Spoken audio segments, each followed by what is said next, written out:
Donald Trump کی اسرائیل نوازی کھل کر سامنے آ گئی۔ امریکہ کے نو منتخب صدر ڈونلڈ ٹرمپ نے اپنی کابینہ میں اسرائیل نواز خاتون کو UN ایلچی کے طور پر منتخب کر کے امت مسلمہ کو جھٹکا دے دیا۔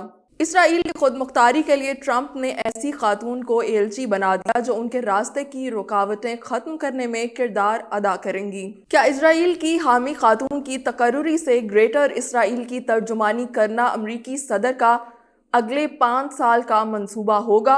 کئی سلاون نے جنم لے لیا۔ نیو یارک ٹائمز نے دعویٰ کیا ہے کہ نو منتخب امریکی صدر فلوریڈا کے سینیٹر مارکو روبیو کو وزیر خارجہ نامزد کریں گے۔ رائٹرز کا کہنا ہے کہ ڈونلڈ ٹرمپ نے ریپبلکن نمائندے مائک والٹز کو اپنا قومی سلامتی کا مشیر منتخب کر لیا ہے۔ ٹرمپ کے وفادار مائیکل والٹز افغانستان کی جنگ لڑ چکے ہیں اور نیشنل گارڈ میں بطور کرنل بھی خدمات انجام دے چکے ہیں۔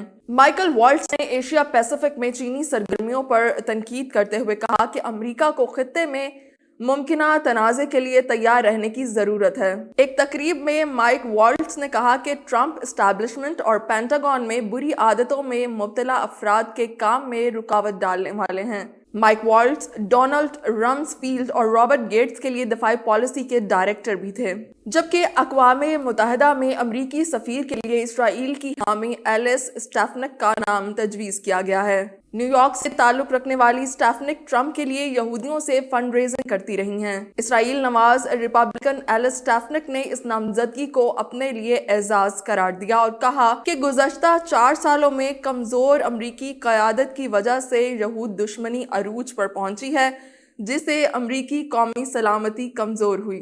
نیو یارک کی نمائندگی کرنے والی اسٹیفنک نے کہا کہ انہوں نے اسرائیل کے لیے لامحدود امریکی فوجی امداد پر زور دیا ہے۔ نو منتخب صدر ٹرمپ نے اپنے بیان میں کہا کہ میرے لیے باعث اعزاز ہے کہ میں چیئرومین ایلس اسٹیفنک کو اپنی کابینہ میں اقوام متحدہ کے لیے امریکہ کی سفیر کے طور پر نامزد کر رہا ہوں۔ ایلس ایک مضبوط، سخت جان اور امریکہ فرسٹ فائٹر ہے۔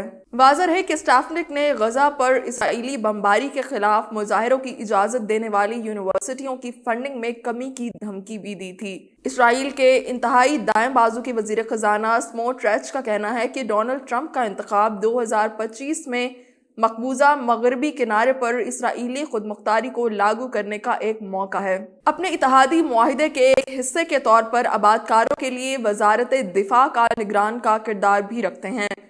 انہوں نے کہا کہ انہیں امید ہے کہ واشنگٹن میں آنے والی ٹرمپ انتظامیہ اسرائیل کی خود مختاری کو تسلیم کرے گی۔ سموٹریچ نے کہا کہ فلسطینی ریاست کے قیام کے خلاف حکومتی اتحاد اور اپوزیشن میں وسیع اتفاق رائے ہے۔